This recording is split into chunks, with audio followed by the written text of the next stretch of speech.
Ang kwentong ito ay hango sa totoong buhay. Karanasan ito ni Bunoy. Taong 1877, Bosigon, Quezon.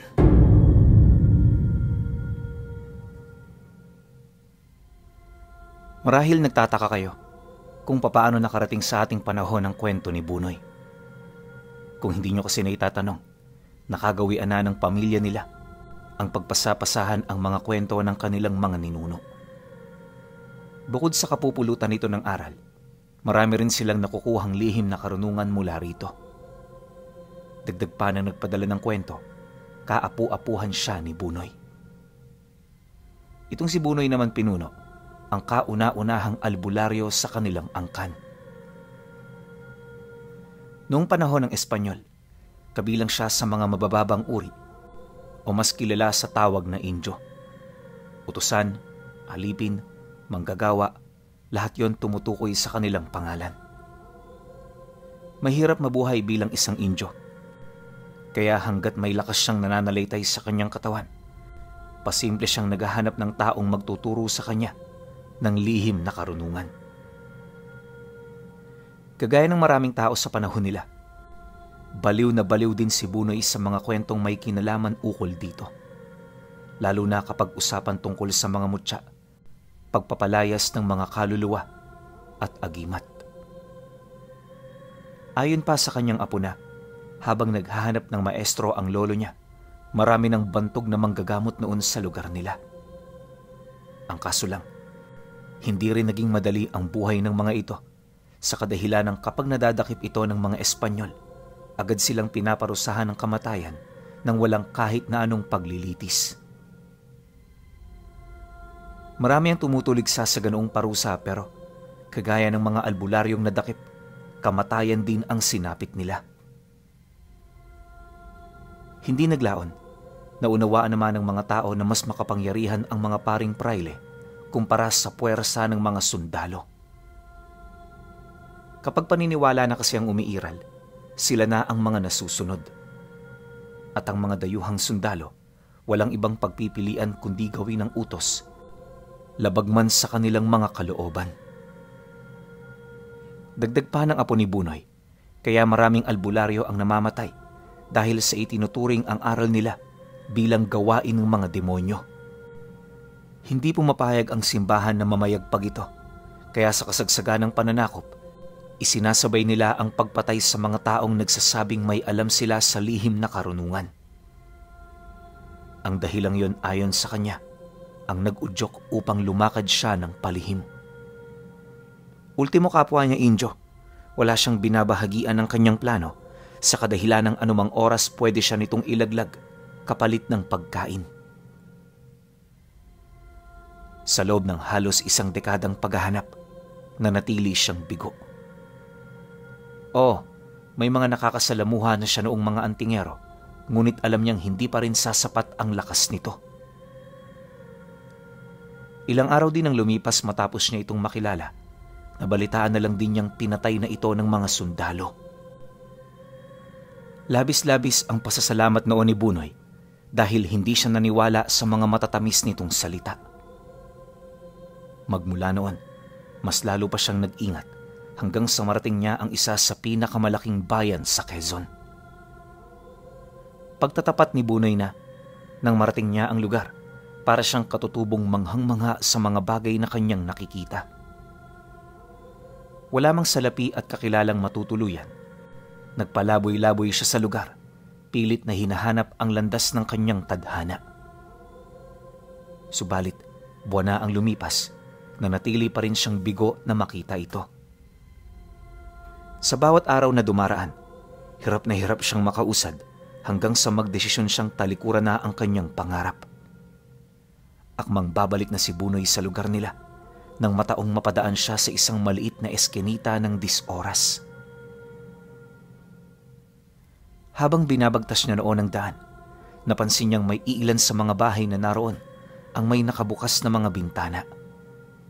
Noong una, inakala niyang nakalimutan lang ito ng mga nakatira, pero ilang minuto pa ang lumipas, nagsimula na ring bumukas ang mga pinto. Dala ng pagkagulat ni Bunoy, Agad naman siyang tumabi sa gilid ng kalsada. Iniwasan din niya munang umusad sa paniniwalang may mangyayaring hindi kaaya-aya. Makalipas pa ang ilang minuto, may nakita siyang malakas na siga ng mga sulo na nagmumula sa malayo. Mabilis ang pag-usad ng mga ito at kung hindi siya nagkakamali, patungo ito sa lugar kung saan siya naroroon. Sa kanyang pagmamasid, alam niyang mga dayuhang Espanyol ang paparating, kaya agad naman siyang naghanap ng mapagtataguan sa lugar. Alam niya kasing mapaparusahan siya ng mga ito kung sakali mang makita siya nitong nagpapagala-gala ng 10 oras. Habang umiikot ang kanyang paningin sa paligid, nakakita siya ng kumpol ng palay na nakaimbak sa gilid ng isang lumang bahay. Bagaman walang ideya sa kung ano ang namamahay sa loob nito, pilit siya roong sumiksik hanggang sa maitago na niya ang kanyang sarili. Maya-maya pa, narinig na niya ang kanta ng mga Espanyol, indikasyon na ilang metro na lamang ang layo nito sa kinaroroonan niya. Pagliwanag naman ng buong paligid, laking gulat na lamang ni Bunoy nang biglang mamatay ang lahat ng siga ng sulo. Kasabay ng pagkawala nito ay ang pagkakaroon ng pansamantalang ingay bago tumahimik ang paligid. Ayon sa kanya, sa mga sandaling yun, mga sigaw, angil at putok ng baril ang pansamantalang bumalot sa eskinita. Nung mawala ang ganoong ingay, napalitan ito ng tinig ng mga taong naghahabol ng hininga na animoy nagtamo ng malubhang pinsala. Maya-maya pa, may mga narinig na rin siyang mga kalalakihang nagsasalita ukol sa kung ano ang gagawin nila sa mga sundalong hindi pa namatay. Subalit nang marinig naman ito ng lalaking namumuno, agad itong nagbaba ng abiso na tuluyan ang mga ito. Nang marinig naman yun ni Bunoy, dito na siya naglakas ng loob na lumabas sa lunggang pinagtataguan niya. Alam niya kasing kaibigan ng mga taong yon, gawa ng kalaban nito ang mga Espanyol. Pagsilay naman niya sa lugar, dito niya nakita ang mga kalalakihang nasa 20 ang bilang. Yung 19, may mga namumulang mga mata, habang yung isa naman, bukod tanging may pangkaraniwang paningin. Matapos naman niya itong masilayan, nagdulot ito sa kanya ng pansamantalang pagtataka hanggang sa napansin na siya nung lalaking may pangkaraniwang mga mata. Hoy, ikaw! Anong ginagawa mo dyan? Bakit dyan ka nagtatago? Hindi ba't ang sabi ko sa inyo kanina, ilagan nyo na muna ang lugar na ito? Kayo talagang mga Indio, hindi kayo marunong magtanda. Nang marinig naman niya ang sinabi nito, dali-dali naman siyang umalis sa kumpol ng palay.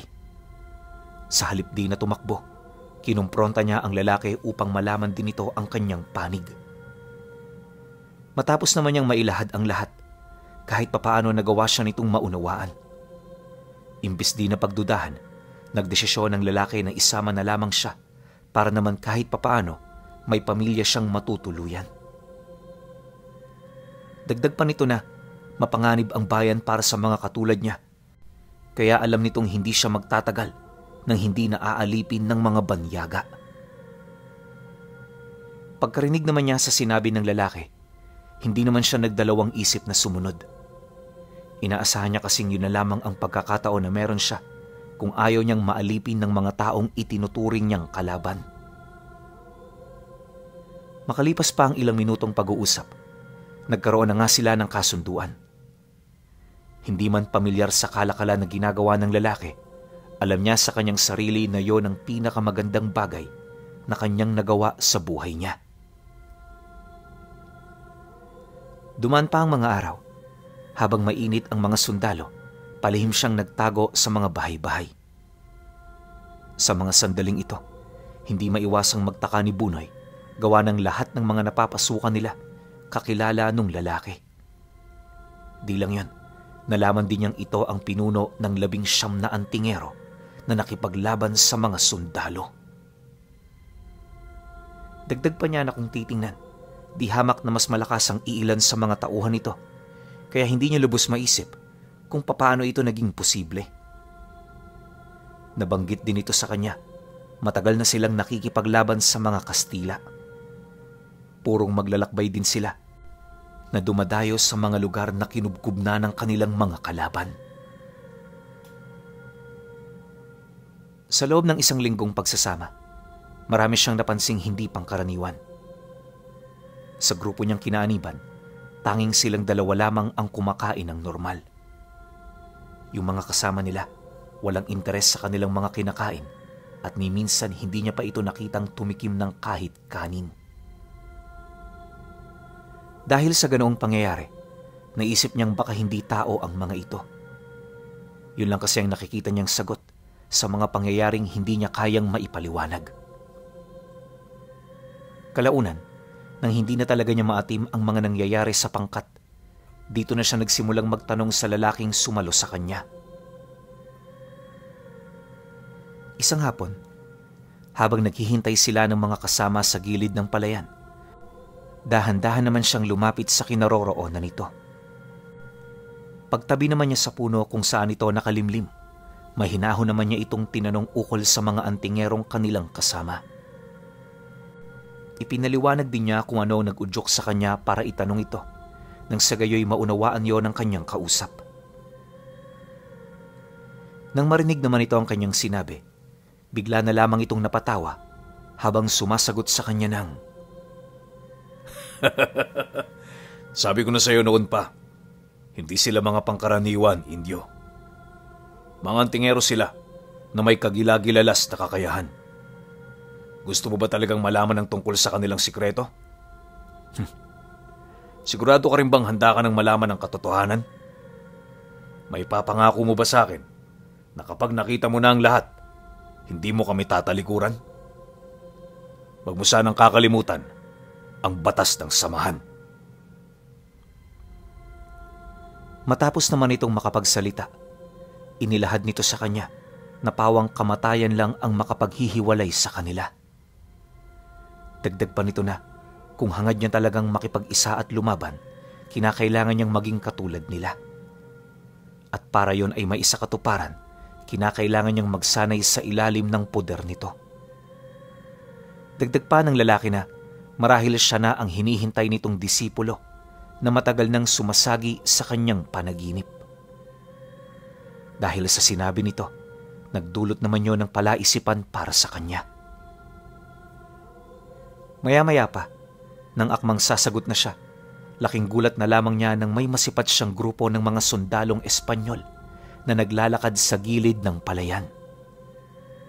May karamihan ng bilang ng mga ito at sa estado nito parang may pupuntahan itong malaking laban. Pagsilay naman ni Bunoy sa mga sundalo, dali-dali naman siyang tumayo habang naghahanap ng mapagtataguan.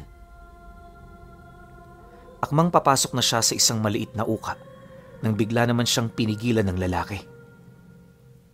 Ayon dito, hindi sila mga dagang nagtatago kapag may mga pusang dumarating. Mariin din itong inilahad na wala siyang balak na pagtaguan ng mga ito, lalo na kung dadayo ito sa kanyang baluarte. Pagkasambit naman ito ng mga kataga, agad naman yung sumipol. Matapos naman niyang gawin ang bagay na yan, isa-isa namang nagsidatingan ang mga tauhan nito na nagtatago lang pala sa likod ng kakahuyan. Walang takot yung naglakad patungo sa kanilang harapan hanggang sa makapaglikha na ito ng isang harang na gawa sa kanilang mga katawan. Nang mapansin naman yun ng mga dayuhan, agad naman itong huminto sa harapan nila, sabay tutok ng mga armas nitong dala. Ganon din ang ginawa ng namumuno sa pangkat habang paulit-ulit na nagmumura. Nang marinig naman yon ng kanyang kasama, kampante lang naman itong nanatili sa kinatatayuan nito. Pinilit din itong sumagot gamit ang dialekto ng mga dayuhan, subalit mas lalo lang itong pinataas ang tensyon. Paano ba naman kasi? Purong mga pangiinsulto lang ang sinabi nito sa opisyal. Maya-maya pa, nang hindi na mapigilan ng mga dayuhan ng matinding galit laban sa kanila, dito na ito walang sawang nagpaputok ng kanilang mga armas. Tumama ang mga basyo nito sa katawan ng mga antingerong nagsisilbi nilang depensa Ngunit sa hindi malamang dahilan, wala man lang kahit isang nabuwal sa mga ito. Imbis na panghinaan ang mga antingero, kitang-kita niyang hindi man lang ito natinag. Habang naglalagay naman ng bala ang mga sundalo, dahan-dahan namang inilapat ng mga ito ang kanilang mga kamay sa lupa. Matapos naman nila itong gawin, bigla naman yung nagsiangil habang isa-isang nagpapalit ng anyo. Sa isang kisap mata, tinubuan ito ng mahabang balahibo na bumalot sa kabuuan ng katawan nila. Ang tanging makikita mo lang din dito ay ang mga mukha nito na may kakaibang wangis. Pagsilay naman ng mga nilalang sa mga dayuhan, nagmamadali naman itong sumugod. Nang mapansin naman ito ng mga kalaban, nakapagpaputok pa ito ng isang beses bago nagdesisyong hugutin ang mga punyal nila. Akala ng mga sundalo, kaya nilang makipagbuno sa tauhan ng maestro ni Bunoy, pero nagkamali sila. Gawa ng lingid sa kanilang kaalaman, malayo ang lakas ng mga ito kumpara sa pangkaraniwang tao. Sa loob lamang ng 10 minutong pakikipaglaban, mabilis nitong nalipol ang lahat ng sundalo. Karamihan sa mga dayuhan, nagtamo ng tama sa leeg na siya namang ikinamatay nila ng dahan-dahan. Yung ibang ang may buhay pa, parang hayop nitong kinaladkad patungo sa likurang bahagi ng kakahuyan. Matapos naman ang mga pangyayari, agad naman siya nitong niyaya na sumunod sa mga tauhan nito. Pagdating naman nila sa liblib na lugar, nakita niya kung papaano hinimlas ng mga kasama nila ang mga labi na parang mga baboy. Pagkahiwalay nila ng kalamnan at laman loob, isinilid nila ito sa sako bago isinakay sa karo. Maraming karne ang naipon nila na siya namang inilako nila sa mga liblib na lugar. Dumaan pa ang mga buwan. Ganon at ganon ang mga pangyayaring kanyang nasaksihan. Ngunit sa kabila nito, hindi siya natinag o nawala ng ganang sumunod sa lalaking nagligtas ng buhay niya. Naniniwala si Bunoy na tama lang ang ginagawa nito sa mga kalaban nilang mapang-abuso at mapanlamang sa kanilang mga kababayan. Dala ng kanyang galit at matinding puot na nararamdaman, buong puso niyang pinag-aralan ang taglay nitong lihim na karunungan. Hindi nagtagal, tuluyan na nga niya itong natutunan. Nagkaroon na rin siya ng kontrol sa mga tauhan nito at kagaya ng kanyang maestro, naging malupit siya sa mga dayuhang sundalo. Hindi ito inaasahan ng lalaking nagturo sa kanya, kaya nung nakita nito ang tangan niyang galit, nagdesisyon itong gawin siyang katiwala. Aminado rin kasi ang lalaki na medyo nananawa na siya sa ganoong trabaho.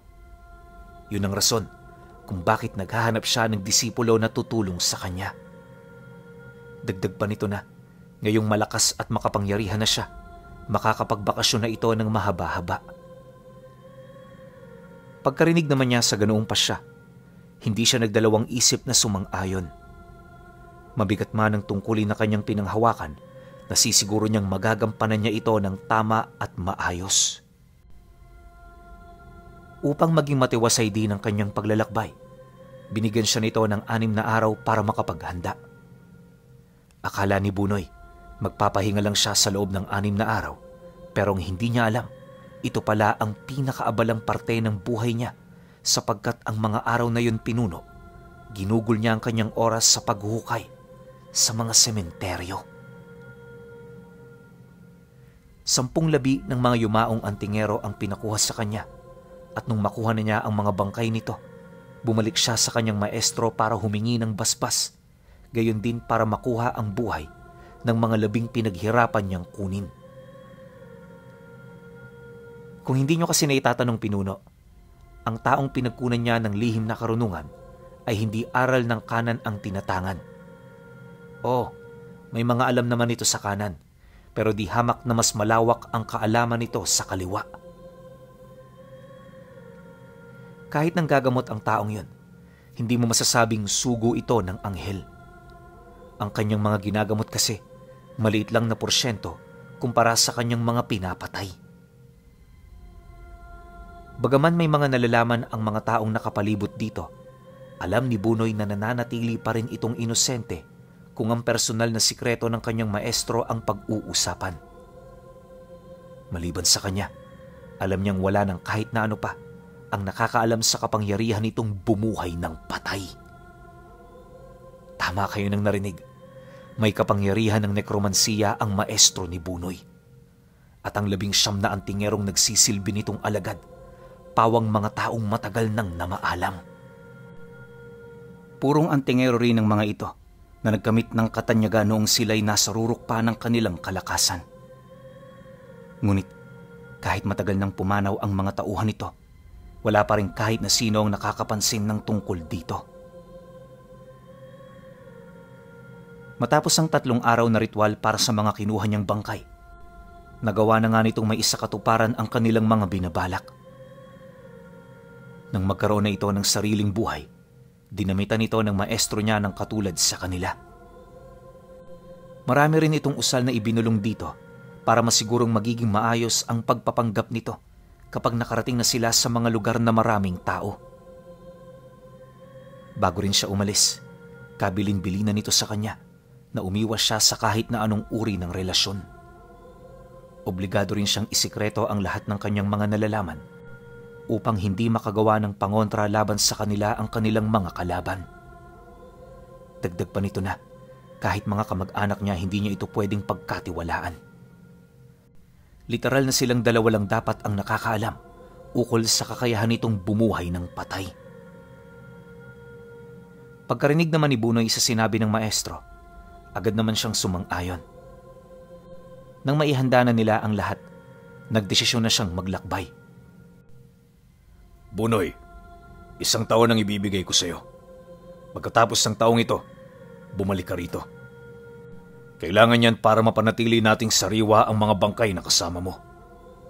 Sa ngayon, wala akong ibibigay na utos. Bahala ka kung ano ang gawin mo. Basta pumatay ka ng mga sundalo hanggat kaya mo. Gamitin mo ang mga abilidad nila at huwag kang magdadalawang isip na lumikha ng gulo. Nang marinig naman niya ang sinabi nito, tumangulang naman siya habang nakangisi. Matapos ang kanilang pag-uusap, dali-dali naman siyang naglakad patungo sa karatig bayan. Bagaman nagtatanga na ng ganoong kalakas na kapangyarihan, hindi niya piniling bumalik sa baryo kung saan siya nabuhay. Bukod kasi sa wala na siya roong babalikan, alam din niyang magsasayang lang siya doon ng panahon. Ang pangunahing pakay noon ni Bunoy, ang mga lugar na pinagpupugaran ng malalaking bilang ng mga aswang. Sa tulong kasi ng mga ito, nasisiguro niyang hindi na magiging mahirap pa ang pumatay ng mga sundalo. Ilang araw ang lumipas, matyaga niyang inusad ang napakalayong daan. Milya-milya ang haba ng daang binaybay niya, kaya halos umabot ito ng 4 na araw at 3 gabi. Gayunpaman, hindi naman siya ganong nahirapan dahil sa tulong ng 10 niyang tauhan.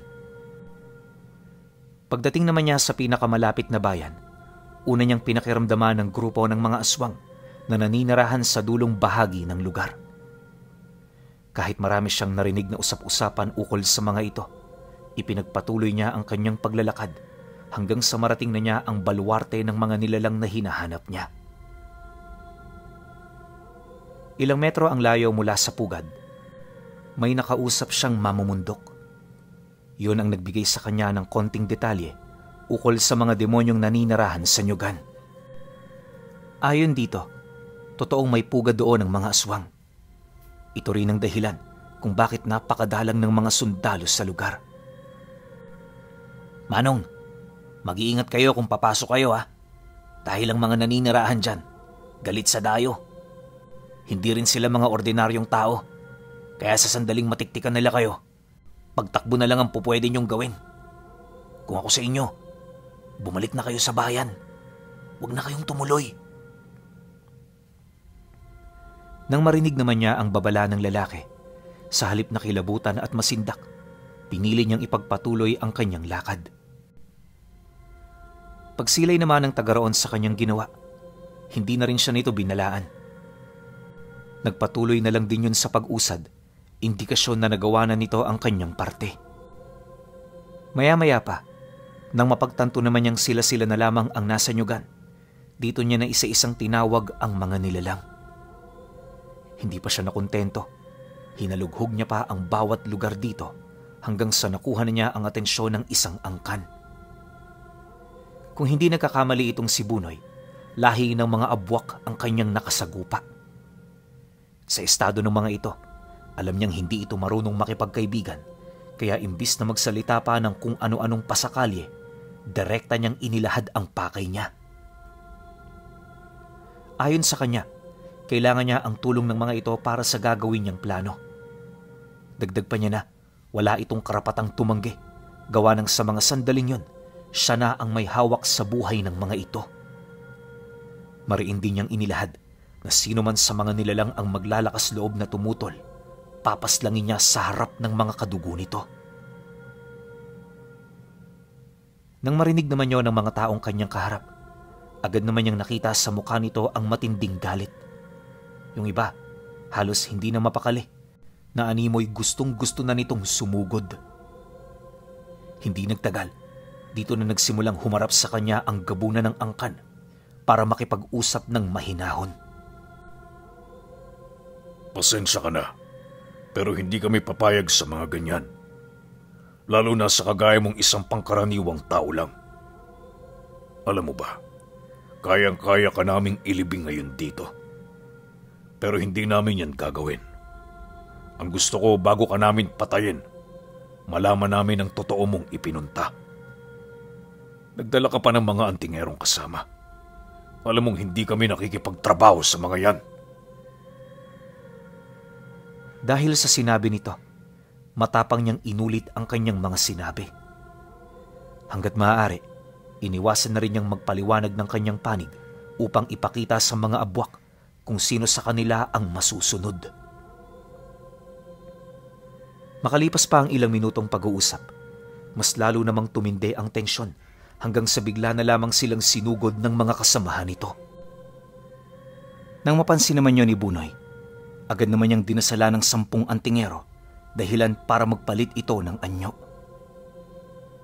Nang masipat naman ito ng mga abwak na papasugod, bahagya naman silang napatras dala ng matinding pagkagulat. Ang pangyayaring ding yon ang naging daan upang magkaroon sila ng maayos na pag-uusap. Matapos naman niyang mapatunayan ang kanyang abilidad, naging kaibigan niya ang mga ito. Sa loob ng ilang araw, walang patid nilang sinalakay ang bayan. Pawang mga Espanyol ang naging sentro ng kanilang pag-atake, kaya nung napansin ito ng mga nakakataas, dito na ito nagbaba ng kautusan para makipagdigma sa kanilang lahat. Wala mang ideya mga sundalo sa kanilang kinakaharap. Pilit silang umusad sa mga kabundukan na siya namang naging sanhi ng mabilisan nilang pagkatalo. Upang magdulot naman ito ng pagkasindak sa kalaban nilang panig, bumuhay sila ng isa para magbahagi ng mga karanasan nito sa engkwentro. Dahil dito, nagkaroon ng pag-aalangan ng mga dayuhan na pumasok sa kanilang pugad. Imbis na gumawa ito ng opensibang atake, nanatili ito sa bayan, maiging binabantayan ang mga personalidad na may mataas na katungkulan. Ngunit, nang matunugan ito ni Bunoy, dito na siya nagdesisyong pakilusin ng 10 niyang tauhan. Buwis buhay man ang ginawa niya, alam niyang ito lang ang dapat niyang gawin. Langid kasi sa kaalaman ng kanyang mga kasama na isa sa mga kahinaan niya ang pagpatay ng mga tauhan niya. Sa sandaling maubos ito ng mga kalaban, hindi na rin siya magtatagal sa mundo. Dahil sa ganoong rason, bago niya palusubin ng mga ito, sinigurado niya munang kargado ito ng mga kabal at iba't ibang uri ng proteksyon. Matapos nun, pinasalakay niya ito ng 10 oras ng gabi. Unang nilusob ng grupo, ang bahay ng pamilya ng gobernador na nagbabalak ng tumakas sa bayan. Gaano man kabantay sarado ang lugar nito, hindi nahirapan ang kanyang mga tauhan na makapasok. Lahat ng mga sundalong bantay sa printera, hindi nila pinakitaan ang awa. Pagpasok naman nila sa loob, pinagpapapatay nila ang lahat ng katulong, mapapilipino man o Indyo. Naniniwala kasi si Bunoy, isang katak sila ng pagpapaalipin sa mga ito. Mas mainam pang mamatay ng nagdurusa kaysa magpaalipin sa mga mananakop. Matapos itong gawin ng kanyang mga alagad, isinabit nito ang bangkay ng pamilya ng gobernador sa labas ng bahay. Subalit, pagtungtong ng sumunod na araw, hindi na nila ito nasilayan. Maaaring may kumuha sa mga labi bago pa man ito makita ng mga tao. Gayunpaman, kahit nabigo silang ipakita ito sa lahat, ipinagpatuloy pa rin niya ang kanyang mga binabalak. Sa loob ng isang buwan, nagpatuloy ang kanilang pag-atake na siya namang kumuha sa maraming buhay ng mga dayuhan. Hindi pa nakontento noon si Bunoy. Lumipat pa siya ng bayan pagkatapos niyang palayain ang lugar na kanyang unang pinuntahan. Ganon at ganon ang kanyang ginawa hanggang sa tuluyan na ngang lumayas ang mga mananakop. Subalit, kahit nakalis na ang iilan sa mga ito, meron pa rin silang nadakip na mga paring praile at iilang mga pamilyang may malakas na impluwensya sa Espanya. Upang maipakita ang galit nila, inalipin nila ito ng ilang taon. Lahat ginawa nila sa mga taong yon para maramdaman din ng mga ito ang hirap na kanilang pinagdaanan. Bagaman hindi na itala sa kasaysayan ang ginawa ni Bunoy at ng kanyang maestro, patuloy na naniniwala ang kanyang mga kadugo na totoo ang kanyang naipasang istorya. Dagdag pa ng mga kadugo niya na isa rin sa kanilang ipinagpapasalamat ang ginawang pagputol ni Bunoy sa dinadala nitong aral ng kaliwa. Magpahanggang sa ngayon, nananatili pa ring albularyo ang mga kaapu-apuhan niya. Malayo man ito sa landas na tinahak niya, siya pa rin ang itinuturing nila bilang si Bunoy, ang sinaunang antingero ng kanyang angkan.